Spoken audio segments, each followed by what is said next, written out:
House pack show होता एक. तर काही स्टेजवर विनोद झाला नाही. आता शिवाजी मंदिरचाच. आणि असं जी रांगेत कोपऱ्यात कुठेतरी एक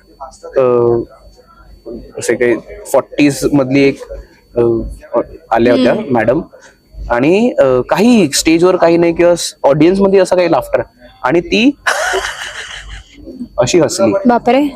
आणि तो आवाज अख्ख्या थिएटरवर घुमला आणि मला ते कंट्रोल नाही झालं. त्यामुळे मग मी असं सोफ्यामध्ये गेलो आणि मी खूप हसलो. आणि मग माझं झालं हसल्यानंतर किंवा मी परत येऊन मग मी नाटकात आलो. कधी कधी म्युझिक क्यूज चुकतात. असं कधीतरी झालं, एखाद दुसरा म्युझिक क्यू चुकलं तर त्याच्यावर एकदा मी रिॲक्ट झालो होतो. म्युझिक क्यू आधी सुटलं आणि अरे यार, कारण ते माझा एक सिरियस पॅच होता आणि असं झालं की बहिऱ्याने म्युझिक ऐकलं. तर असे पण अनेक